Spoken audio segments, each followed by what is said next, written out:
The following audio recording has been designed for learning purposes only. Do not share, distribute, or provide any type of copies, or this audio lesson will not be made available to you. Good luck with today's lesson. Good luck with today's lesson. And then she went to New York City. Now she's making a name for herself there. She showed pictures of her artwork. But that was a vivid picture of this person, okay? Someone who made a difference in the Detroit area, maybe a famous but not so famous, your audience isn't aware of this person, in Detroit history, okay? But of a place, an object, or event, you go into vivid description, you go into detail about that person, okay? If you want to, that's perfect, that's great. Again, a theme for Halloween, maybe someone in the history of Halloween or something like that. There's another one, I brought this in because a lot of people don't do it, but I'll mention it, but don't use this one because we're going to talk more about it. But it is definitely informative. Right. We're going to go into a lot more detail. Instructional speeches, how-to speeches, demonstration speeches. That's a different kind of informative speech, and there's a lot more to it. There's a lot to it in how to give a good instructional speech. Certain rules apply to that. We're going to talk about that as we get closer to it, because I don't want to confuse you, okay? And then the last one, so I'll put a little asterisk there. Explanation of speech. Explanation. Okay. How things work. Now, it's not the same as how to do something. All right. How things work. How does a rocket ship take off? How is a tornado formed? Okay? We had all those hurricanes hitting the East Coast the other month. How is a hurricane formed? How does it do its damage? You're obviously not going to show us how to make a hurricane or anything like that. But how to explain how something works, how is something done, how is a law passed, or something like that. That's an explanation speech. Some of you are going to go in that direction, okay? But these are just some kinds of informative speeches that you can think of that you might kind of lean toward, okay? But again, in terms of topic, remember your audience. We haven't covered that chapter yet, all right? This isn't the time to do that. But those are the three things you want to remember for this audience. Always know your audience. This audience is good because it's all pretty much homogeneous. Let's see, what do I want to do here? Yeah, okay, we'll do that. So, okay, rules for informative speeches, and then we'll get to the video. Okay. Rules relate to audiences' self-interest. All right. Would they care? All right. When I talk about don't give a speech on picking a funeral plot or cemetery plot. Come on, you guys don't care about that. I might care about that. How to make a will. Well, I don't know if you care about that now. You might share it with your grandparents or something like that, parents, but that's not probably the ideal topic. Unless you're loaded or something like that. That's probably not a bad idea. But it's not typically a topic for young people that they're interested in, okay? Know your audience. What's in their interests, okay?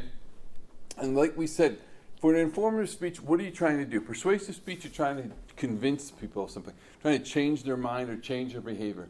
What did we say you're trying to do for an informative speech? What's that? Well, you're trying to inform, you're teaching them, right? You're a teacher. So why would you go to a class, like a math class or a speech class, if you already know everything about it, if you know as much as the teacher, right? Maybe you have taken a class like that. Hopefully not speech. But it'd be a waste, right? So you're going to try to teach these people something they don't already know, all right? So now we're going to watch a speech here, and this is the bad example. I want you to remember that. Some students think, oh, that's pretty good. No, this is the bad example. A speech about animals can be interesting. I can't make it any bigger. But this speech After all these years, never been able to figure it out. See if you can spot all of the mistakes that the speaker makes. They tell you the mistakes, so it's easy. Everybody doing okay today? Not a good intro. Remember? Well, I really didn't have much time to prepare for this, but Never start with an apology, I'll do the right? best I can. I want to talk to you about dogs that help humans. You know what they say, a dog is a man's best friend. Yeah, back cliche. No attention Here's a getter. picture of my dog. Bad His visual. name is Rex. Dogs are pretty amazing. They've helped humans for hundreds of years. Gosh, maybe even thousands of years. They help herding sheep and cows. You know, in the movies, cowboys, they get a lot of glory for keeping the cattle together. But dogs play a big role too. When it comes to hunting rodents, everybody thinks of cats. But some dogs are also good at finding and killing undesirable animals. Terriers, such as the rat terrier, can go into holes for mice and moles and rats. In cold and icy countries, Yeah, she doesn't let go of those dogs note cards. provide a valuable Won't means let of go. transportation. No gestures. Huskies make good sled dogs. Teams of huskies can pull humans and their luggage for long distances across the snow. And dogs are really good at sniffing out drugs. You've seen in movies where bloodhounds and other dogs are used to track people. Maybe it's people who are lost or people who are running from the law. Stuff like that. Everybody knows that dogs make great pets.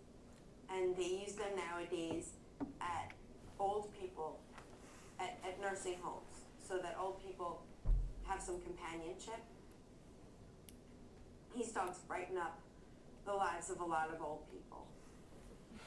And of course, We dogs, prefer to be called older they adults. help the blind people to get around. So, you see that dogs help humans a great deal. Well, I guess that's about it. Ow, that would get you a D if you ended it like that. Okay, it really won't, but I don't want to start again. Okay, so it told you all the mistakes she was making while she was giving it, okay? So, yeah, she was making a lot of mistakes. But let me ask you something. Did you learn anything from that speech that you didn't know before? No. Anyone? I mean, maybe you learned something? Well, Didn't know about rat terriers. I was going to say that. Maybe you didn't know about rat terriers, all right? Maybe you weren't aware of that, okay. But you really didn't go into a lot of detail about it, right? How they were bred to do that. Maybe she mentioned that, but they really didn't go into a lot of detail about it, okay? Everything else, it's like, wow, dogs are used to, rescue people and sniff drugs and stuff like that. I never knew that before. I mean, you'd have to really be living in the sticks or in the caves and not know most of that information, okay?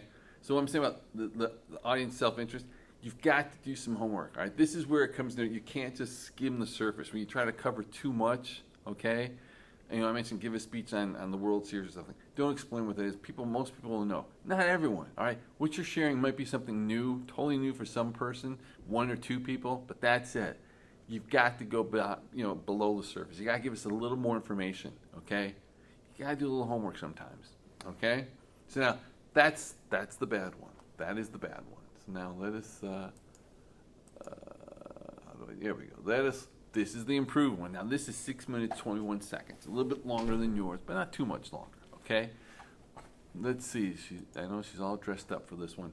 And it's going to have the outline on the side, but we're going to look at the outline in a bigger sense. Hopefully you didn't know. Some of you might know some of this, but you won't know all of it, I hope.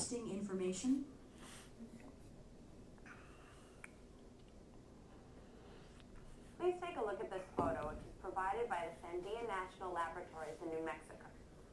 In the foreground are two landmines, each of which is capable of blowing up a tank.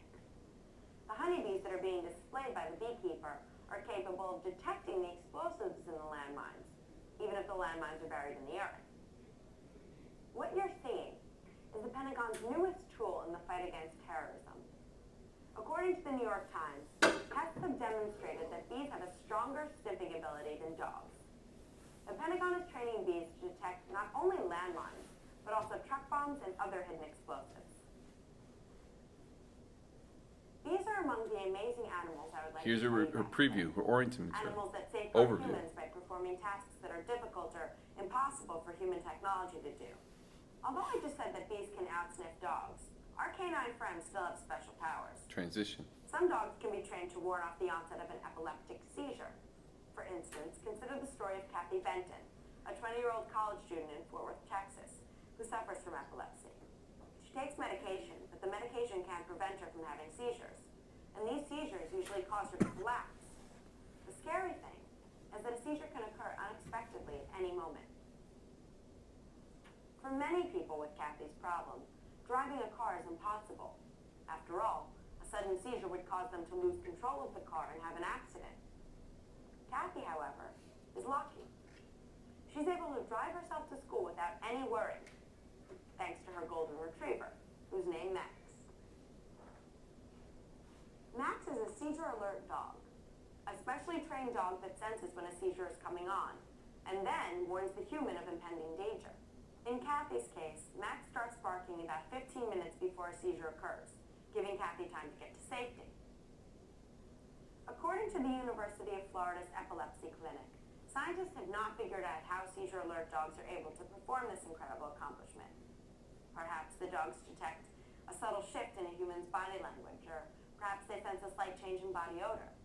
We don't know the secret, but we do know that these dogs are performing a feat that is beyond the power of us humans and our technology. They make it possible for hundreds of disabled people to live normal lives and avoid accidents that may harm themselves and others.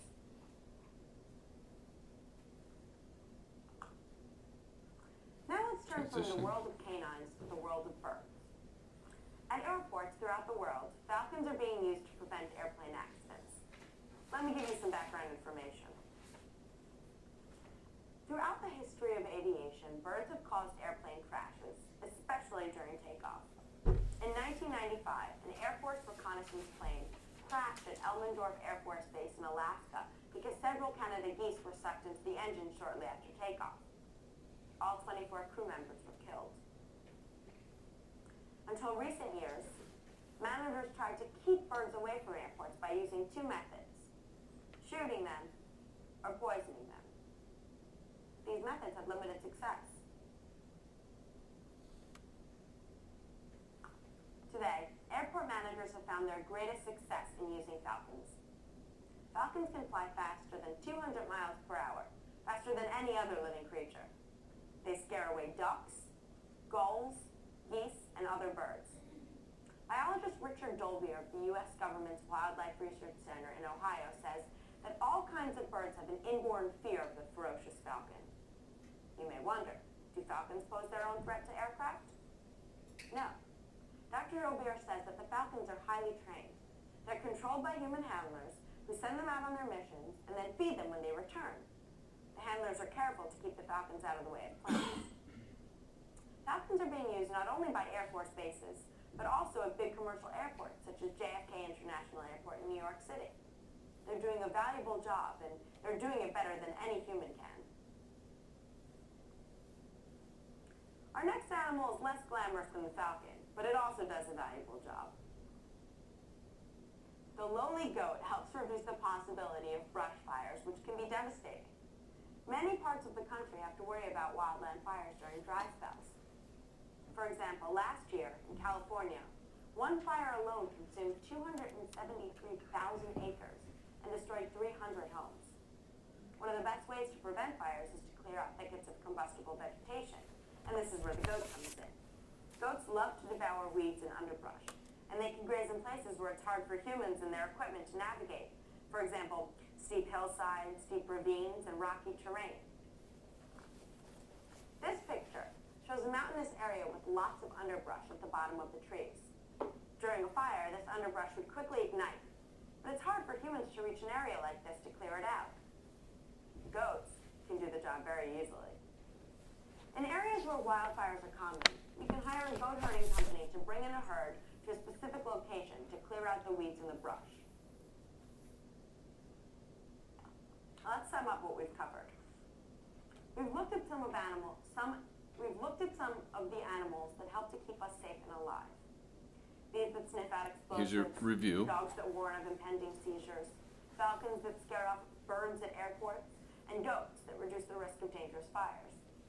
In an age when our technology becomes more and more sophisticated, it's fascinating to see that animals can sometimes outperform our machines. And who knows? Maybe in the years ahead we will discover more and more ways in which animals can help us. I sure hope so.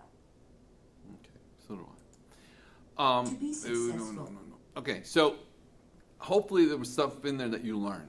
All right, I don't know. Maybe you might have been aware of the bees and smelling the mines and the birds and the falcons and the airports and the goats and stuff like that. Maybe you were. Chances are someone was. All right, but I'm doubtful that everyone here knew all of that. And even if one person was familiar with some of it, I doubt if they were familiar with all of those things. Okay, that was new information. Okay, it went much farther than just the dogs and what they did and helping at airports and helping blind people and such and such. That's what I'm going to be looking for. That's what your audience is going to be expecting. They want to learn something new from you, okay? Remember what we said, what's in it for me? Why should I spend my 5 minutes on you? I want to learn something I've never heard before, okay? Now let's look at the outline here. Because this is what your outline is going to look like, all right? And it's got to be typed. Remember again, I'm not going to lose my eyesight. Here we go. Let's make this a little smaller. We'll make it 100. Okay, hopefully you can still see that. Okay, so, what she got? There's a topic, animal helpers. Your name's not Brianne Berkson, though. Okay, topic, general purpose, to inform. So you're going to put down to inform. Specific purpose, to inform my audience of important services provided by some animals. That's how you're going to write it, okay? To inform my class, to teach the audience, to teach the class, whatever, of whatever, of blah, blah, blah. All right, what is your specific purpose, okay? What do you want to achieve from your speech? What do you want to accomplish from this speech? That's your specific purpose, okay? That's what you write down. Central idea, you have to have a central idea. That's your thesis statement, okay? That's a complete sentence. Animals can sometimes perform life-saving functions that are beyond the capability of humans and human technology. That's the one thing that she wants them to remember. She'd like them to remember everything about the speech, but they remember only one thing. That's what she wants them to remember, okay? The central idea. You include that there, all right? We've covered that before. Now she gets to the introduction. This is where it changes for you guys. Now hers is a little bit longer, okay? We'll look at another one or two that are shorter than this. But in her introduction, all right, she starts off with a visual aid, all right, and she explains that visual aid though. Look at this picture, show first slide, and she talks about the bees and the landmines, all right. So she talks about the bees and the landmines, how honeybees can smell out the landmines, which is probably why we're having a shortage of bees. Talking about all these bees and the landmines and everything like that, okay. This is her preview, her attention material. How she's getting our attention, all right? All right. Hopefully she's assuming nobody knows about this. This is interesting stuff and people are going to pay attention to it, all right? Then she's got, and see how it's marked. Introduction, I got Roman numeral, attention material, first subpoint, capital A, then 1, 2. No dashes, no circles, no bullet points. Roman numeral, capital A, 1, 2. Then B, 1, 2. Orienting material or preview, whatever you want to call it. I don't care what you call it. This is where she's going to tell us what she's covering. Bees are just one of the amazing creatures I'm going to discuss. Animals help safeguard our lives. They perform jobs beyond the capability of human technology. That's what she's going to be talking about. That's her preview. That's her orienting material. Roman numeral 2. And then there's her transition. Even though dogs may be inferior to bees in sniffing, they still have special powers. So you kind of assume she's going to be talking about dogs now, all right? And she does. She talks about this dog Max here. She uses a story. She talks all about Max and how he smells epileptic seizures, all right? Transition.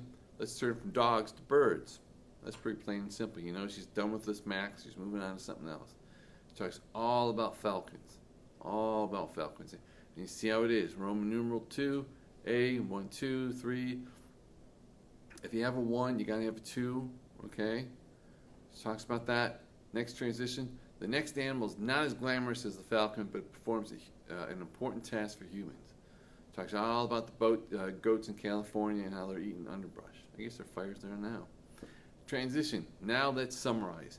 You have to have a transition between the last main point and the conclusion. So now let's summarize. You know we've reached the conclusion now, okay? Conclusion, here's your summary or review, whatever you want to call it, okay?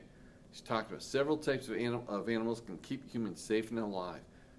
Bees that detect explosives, dogs that sense the onset of a seizure, falcons that scare off birds from airports, and goats that reduce the risk of wildfires, okay? She talked about, that's what she covered. Yeah, it doesn't go into any more detail, but that's what she covered. And then here's her clincher, which is kind of weak, okay?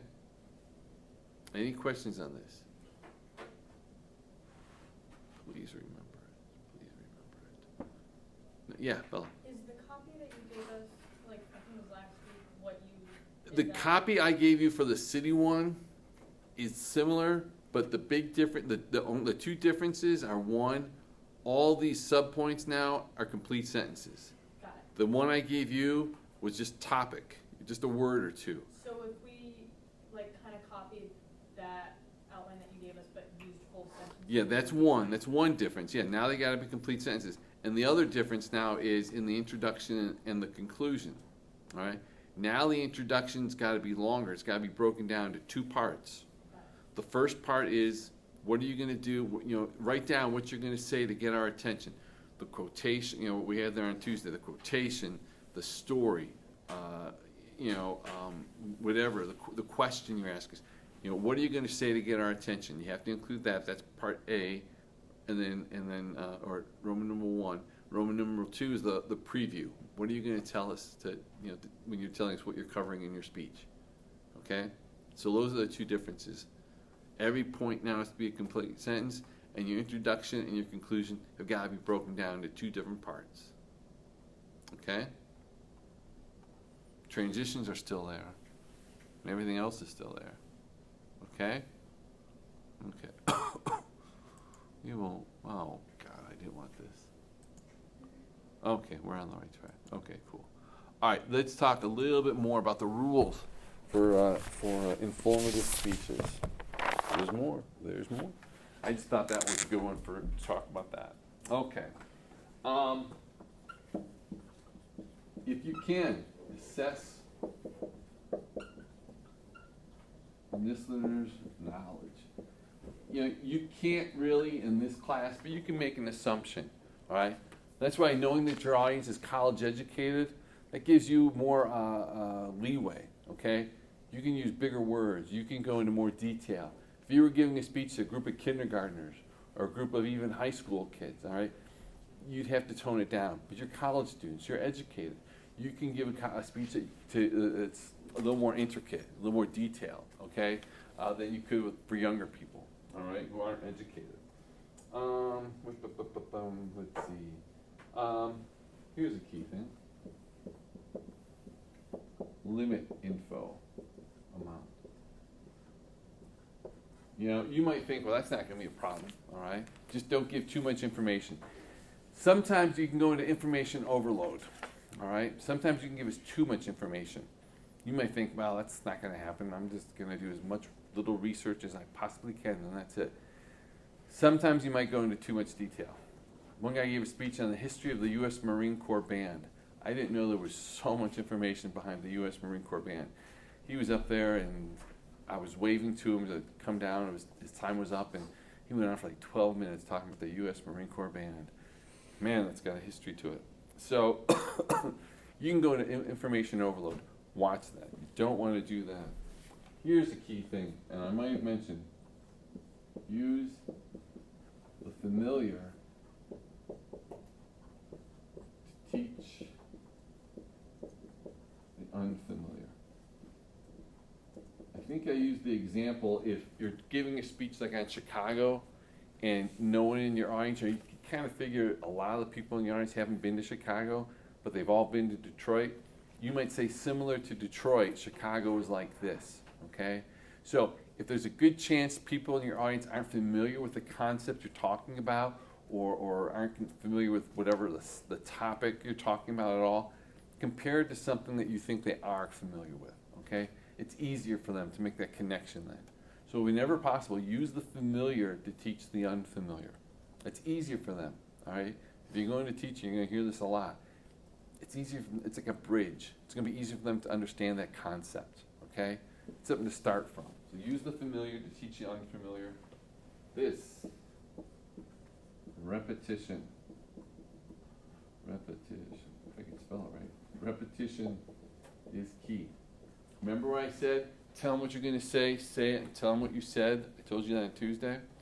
So that's why in the beginning, in the introduction, you're going to tell them what you're going to cover in your speech. Then you cover it. And in the conclusion, you tell them what you said. There's no rule that says you can't repeat it again in the body of your speech. Tell them what you're covering. Emphasize it, okay? Because really, you are a teacher. When you give the informative speech, you are the teacher, right? You're telling us things that we should know, that we have to know. For those 5 minutes you're up here, you are the teacher, okay? So yeah, it's important that we remember what you taught us, that you're telling us. So sometimes you have to repeat that information, if it's key information especially, okay? Yeah, that's good. So let's look at another speech, one more speech. And hopefully now, this is a good one. I should give some background. Wedding Crashers. You're familiar with the movie Wedding Crashers? Okay, it came out a while ago. I've heard there's talk about making a remake, another one of it. I like it because it's using what was then a current event into a speech. So you might want to look at the movies, what movies are out, and maybe even a current movie might give you an idea for a speech. Okay, what movies are out? I don't know, Downton Abbey. That's the ones my wife wanted to go see. Judy Garland movie. Lots of horror movies out now, probably. So let's look at this one, and tell me if you think it was interesting. In this speech, do you think that the speaker succeeds in giving fresh and lively material? We've all heard about the popular movie Wedding Crashers. It was #1 at the box office. The movie's about 2 young guys who literally enjoy going out and crashing weddings. A few months ago, I started hearing rumors that people are actually going out and attempting to crash weddings, taking advantage of everything from the drinks to the food to the dancing. Is this really going on? Has this Hollywood movie actually impacted enough people where they feel they can go out and start crashing weddings? Well, I did a little investigation. I did some research using newspaper articles on the topic, and I also sent out an email survey to 17 wedding planners around the country, just so I can get their take on whether the rumors are true or whether the rumors are just rumors. What I found out was yes. Since the movie's release, there's been more and more weddings either being crashed or attempting to be crashed. Today, I'm going to tell you about some of the details of my investigation. So let's start with an overall look at the situation. Every one of the wedding planners that I surveyed have told me yes. Since the movie's release, there's been a major upsurge in the amount of wedding crashers. The Wall Street Journal even reports that there has been a major increase since the release of this movie. Of course, wedding crashers have been around for centuries, but since the movie's released, the numbers have literally tripled. Before the movie, there was about a 20% rate of incidents. After the movie, the number skyrocketed to 60%. 60% of weddings actually have wedding crashing incidents. Some of the favorite spots that wedding crashers like to hit are large, extravagant hotels, places where there's just lots and lots of people, where they feel they can just get lost in the chaos. The next thing you know, they're dancing, they're eating hors d'oeuvres, they're enjoying the free food. Boston Globe interviewed Brian Raffinelli. He's a wedding planner in Boston, and his clients spend about $1,000 per person on each given wedding. So it's understandable, he says, his clients don't want freeloaders coming in and essentially stealing $1,000 worth of freebies. Now you might think after seeing the movie, all wedding crashers are just hip young guys trying to go in and meet people, but that's not always the case. There are as many women as there are men, and there's also middle-aged wedding crashers as well. And as in the movie, some are just looking for the social aspects of a wedding, but some are looking for the open bar, some are looking for the drinks, you know, some are actually there to steal purses. Unfortunately, you always have your criminals. In one incident, the Ann Arbor News in Michigan says at one reception at the Marriott, wedding crashers actually got away with $5,000. They were just going around and stealing money from purses. In In another incident, in the Chicago Tribune last December, law enforcement officials in Kentucky reported a series of thefts in the Lexington area.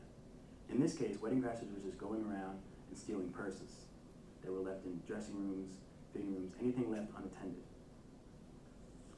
So now that we talked about the bad news, let's talk about some of the good news. Although the amount of wedding crashers has increased, as long as you have a good plan, as long as you're conscious of it, they can easily be deterred. One wedding planner, Joyce Palikoff from Illinois, she uses tickets. She includes tickets in her invites. That way the guests come, they have their ticket with their name printed on it, they go right in the wedding. Case closed. Obviously, if you don't have a ticket, you weren't formally invited to the wedding. Others use name tags, distinctive name tags that are pre-made. That way the guests come, they get their name tag, and would-be wedding crashers can't just go out and make quick duplicates. The Wall Street Journal interviewed Scott Waldman. He's a social catering director for the Waldorf Astoria in New York City. He's actually had to put security guards on each of the ballroom entrances just so no one can get in who isn't supposed to be there. Beth Williams, who is a wedding planner from St. Louis, she says, designate a friend if you can't get security. Get a friend to stand at the door and regulate that everyone that comes in the wedding is everyone that's supposed to be at the wedding.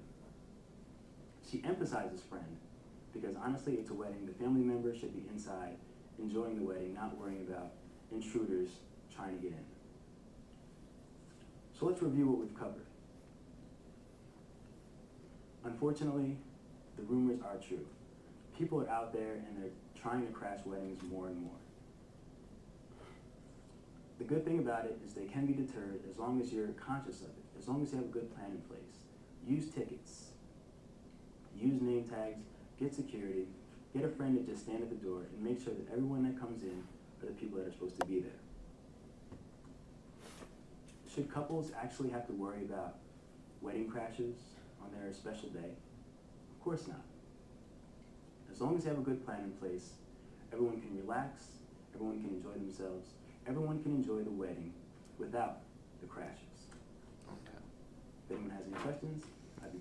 All right. Now, did you find that speech interesting? Was it appropriate for this audience, for you guys, for college students? Yeah. I don't think anything would interest you, Jacob, right now. A little boring. Okay. What do you think? Yeah, Leah. I think he went like the wrong direction with it. Like I would have been a lot more interested if he was like telling me more like crazy shit that was going on. Yeah, with like his wedding story. crashes. Not like I don't want the numbers. I want like the crazy things that happen. Yeah. Oh, see? See, the numbers are convincing though. Yeah, You what? Like he repeated himself a lot. Yeah. Really? It was like 3 minutes of Almost material. too much. Really? Where? In The entire speech. Mostly You'll see it. Everything in the body of it was. in the beginning. You Like just the kept numbers saying it. tripled. The number got higher. Like Yeah. after a certain point, like I Ooh. get it. You people are setting the bar for yourselves very high. I'm just saying. Like, You guys are setting that bar very high for yourselves. Okay. Well, I think on their speech on the website, I expect it to be like.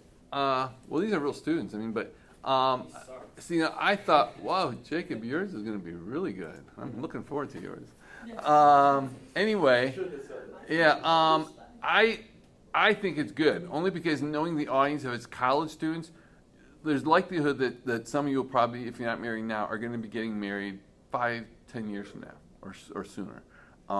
So there's likelihood that you might be having to face this problem. All right, when that happens. Dude, I'd be so happy if there was wedding crashes at my wedding. That'd be fun as hell. Really? Oh, That wow. would be so funny. Oh my gosh, that would be so funny. Really? Now if you're paying for it, it's not fun. Trust me, having paid for two, it's not fun. Now if you're paying for it, man. Anyway, trust me. No, you do not think it's fun if you're paying that bill, man. Anyway. So, all right. Let's look at the outline, though. Okay, let's look at the outline. So now, this is what yours should look like, okay? Topic here, to inform my listeners of the impact of Hollywood movies on society. Central idea, one whole sentence, okay? This is your thesis statement, write it as this. Movie wedding crashes inspired an upsurge in crashing. Real life weddings, but would-be crashes can be identified and turned away, okay? That's what you should remember. Here's his introduction, okay? It's not the strongest, but at least he's using the familiar to teach the unfamiliar. Okay, at the time, again, this movie was being released. It was out there, so people were familiar with it. They could relate to it. His orienting material or preview, whatever you want to call it, Roman numeral 2, pretty good. This is much better. I investigated using primary research. All right, he was using field research. I investigated using articles and a survey, his own survey of 17 wedding planners. I found that episodes of wedding crashing are on the rise, but crashers can be deterred. I will discuss the details of my investigation. And when you guys say he repeated himself, remember my last thing, repetition is key. So repeating himself is probably a good idea, usually. So, okay, let's see what's going on in America. So he's talking about all these cases where things are being upsurged. 20%, before the movie, 20% crashes. Now it's 60%. This person spent $1,000 per plate, and this was a while ago for that wedding, according to the Boston Globe. And we haven't covered it yet. We will for your persuasive speech. But every time he mentions Boston Globe, Chicago Tribune, Ann Arbor News, that's credibility. All right, that's credibility. All right. So if I were to say this stuff in a reception in Michigan, crash still 5,000 per person, and I just left it at that, you might say, well, he's got it on his face, so I guess I'll believe him. But if I say it's from the Ann Arbor News, it's a lot more believable. It's a lot more credible. So if you're going to be using information, tell us where you got it. You're going to hear me really preach that a lot stronger for your persuasive speech. But when he does it, you know, it just sounds even better. Okay, so he talks about his problem solution. Here's a problem, and then he says, now let's turn from the bad news to the good news. He's saying what you can do to avoid it. Have guards out there, have friends do this. And then the conclusion. All right, transition, I'd like to review. Conclusion, wedding crashing has increased since the movie appeared. However, crashes can be stopped by hiring security guards, using tickets, name tags, or designating his friend as a bouncer, clincher, blah, blah, blah. So do you understand how the outline's set up now? Yeah? Our intro isn't very long. It doesn't it doesn't necessarily have to be long. I mean, I expect it to be. I mean, this guy's isn't really that long. It really isn't.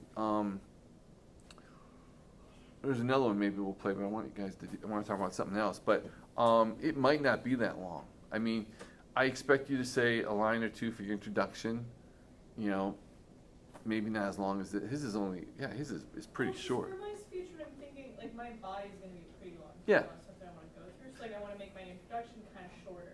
Well, I mean, again, a good rule of thumb is still the introduction is probably going to be 10% of your speech, the conclusion 10%, and the body is 80%. I mean, that's not a hard and fast rule. I mean, that's just an estimate. But if it's only like 2%, man, it might be too short.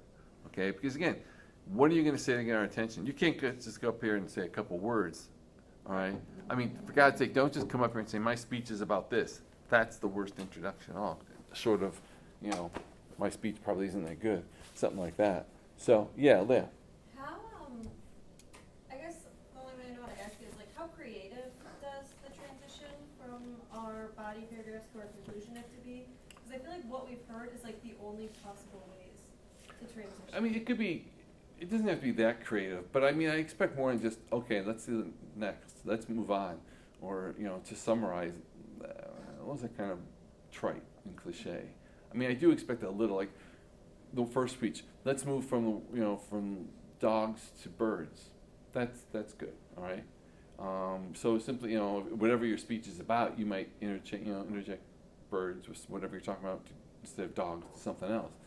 So it could be short, you know, but you might simply bring up the topic you're talking about. So, but it doesn't have to be that creative, just pertain to what you're talking about. But if you just say first, second, all right, you know, in conclusion, if you just do that, yeah, you're being lazy then. So, did that answer your question? Kind of, yeah. Okay. And if you want me to look at your outline before you turn it in, I'll be happy to. Of course, you don't have a lot of time. Okay, I want to talk about something your book talks about, called Bloom's taxonomy. Has anyone heard of Bloom's taxonomy? No? Okay. If you've ever taken a teaching class, or you'll learn about it. Bloom's taxonomy is about listening styles, okay? And it's covered because again, when I said you guys are all teachers for 5 minutes while you're up here, it's good to keep in mind that we all learn differently. We all learn differently, okay? We're all learning, but how we soak up that information is different. Some people lean toward one way rather than another, okay? And it's good to remember that. It's good to remember that, okay? So, for example, some people learn, all right, through visual means, visually, okay? So, and a large number do, all right? A large number do. I'm not going to say the majority do, but a lot of people do. They like to learn by seeing things, So if you're trying to appeal to those people, if you're trying to teach people who like learning visually, how do you think you would teach them? What might you use to teach them? There's certain things you might use. Visual aids. Visual aids, yeah, visual aids. So, maybe graphs, all right, charts. Videos. Yeah, maybe videos, yeah. Videos might be a little bit too much, but photos, all right? But yeah, this is what they're gonna like. They learn visually, okay? A key part, and it's sometimes by generations. I said like you guys, especially videos, internet, you guys learn that way. So that's a key segment of the population. The second one is called oral, or spoken word. Yes, there are some people out there who actually like to learn by hearing teachers and instructors just go on and on and on and talk and talk and talk. Some people prefer it that way, okay? There's not many, but there are some, okay? So, how do you teach them? Well, by lecture, okay? Or, and this you can apply at work, but discussion, or tapes. But just keep on going. Just keep on doing what you're doing when you're up here. Just keep on going. Write a good speech, right? So, and this is usually older. These are usually older adults. Some by reading and writing. By reading and writing, right? Give him something to write on. Give him something to write on. Reading and writing, okay? What can you use for these people? Think about it. We mentioned it. We talked about visual aids. There's a particular kind of visual aid. A handout. Yeah, handout. Follow along or fill in the blank, all right? I've had students who give a speech and they'll say, follow along, fill this out. That's a good way to keep your audience active. Not all of them will do it, obviously. You're not going to collect it. I've had some fill it out and then give a prize at the end, all right? Give like a candy bar or something. College students do anything for a freaking candy bar, all right? Handout, or sometimes slides or something, okay? And then the last one, and boy, I'm glad I've got it spelled out here, because I can't pronounce it. Kinesthetic. There we go. Kinesthetic, okay? That's pretty good. Real life demonstration. Real life demonstration, okay? So, give them examples. All right? Real life examples, stories, okay? But these are different ways that people learn, because we all learn differently. Now, does that mean, well, okay, geez, you know what? Because there's 4 ways, I better include each one of these in my speech because I never know? Well, yeah, it's not a bad idea. I mean, but this one, let's face it, you're doing anyway, right? You're giving the speech, you're talking, so you're appealing to these people anyway. This one here, like I said, visually, that's probably the number 1, especially for your age group. So yeah, visual aids are good. So when I said, yeah, you don't get extra credit because it's a good idea too, all right? I said a good visual aid makes a good speech even better. Whereas a bad one makes a good speech bad. So, but visual aids help. Okay? Handouts and slides, for reading and writing, that might be a little tougher to use, okay? But just be aware that people learn differently, okay? Do you guys want to watch one more speech and look at the thing? Okay, cool. That's good. All right. That's fine. I've got something I want you guys to do. Don't worry. I don't let you out early. I never let you out early. All right, you guys are a group. 4 and 5. No, we got 6. Our counter, you're with that group, so we'll make it even 5. Okay? I want you guys, because I want to make sure there's so much uncertainty on what topic you're going to pick and how you're going to do it. Remember, what's in it for me? What's in it for me? I want you guys to remember that. I want you guys to remember, because your audience is always, it's always got to be at the forefront. Always have to remember us, okay? As a group, for each one of these three, you're going to have to work on stuff. What's in it for me? How would you answer the question? How would you appeal to your audience for these topics? So come up with a reason to appeal to the. Yep. Why should your audience, and your audience is this audience, college students, Social Security, homeless people. Yeah, it's a nice big major topic. I'll try to find a lighter one here. Let's see.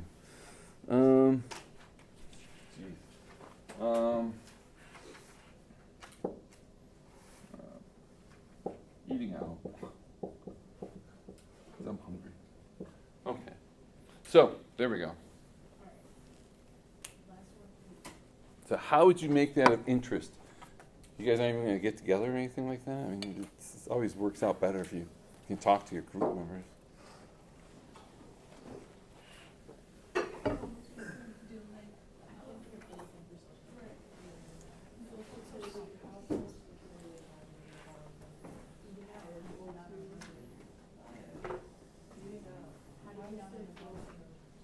Right.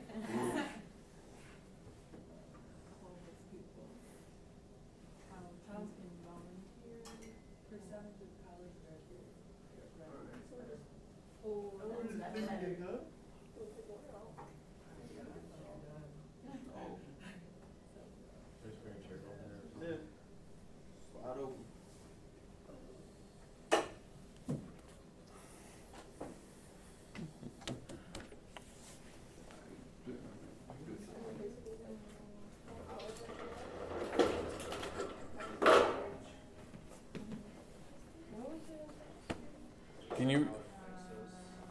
Yeah. Well, how would you? If you're giving a speech on that topic to a group of college students, right? You guys, how would you give that speech to appeal to those college students? You know, what about? I mean, I always say Social Security. You guys wouldn't be interested, all right? So maybe that's the toughest one. How would you present it to your audience of college students, the topic of Social Security, to make it of interest to your audience? That one's not easy. None of them are easy. But how would you make it, appeal to them? You should be interested, but right now, I mean, I'm sure Brendan doesn't sleep day up nights wondering about it. Like the importance of Social Security? Yeah, how would you? I mean, if you were talking to a friend and you're trying to convince him, this is why you should care about Social Security. He said, I don't care about Social Security. I'm only 20 years old. What do I care? No, this is why you should care. So that's a good way to look at it. If you were to convince a friend, like, I don't care about.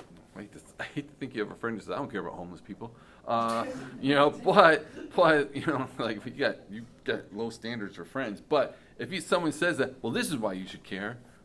Eating out is pretty stupid. Maybe I could come up with a different topic than that one. How about if I get rid of eating out? That's probably the toughest one. Why you should care about eating out? That's a tough one. How about voting? Voting. Why you should vote? What's that? I thought you said voting. Oh, voting. Well, voting is why you should go voting. That's easy too. But, Right, I was just saying. yeah. But why you should vote? That's easier. Why you should vote? Why you should care about homeless people? Why you should?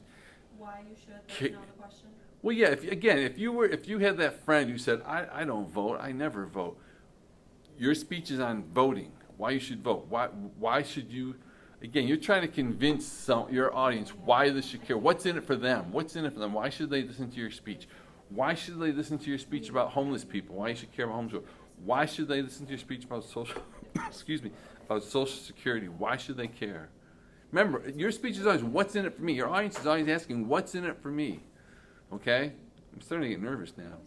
I mean, you should be interested in your own topic, but your audience should be interested in it too. You should always care about that when you pick your topic. Good luck with today's lesson.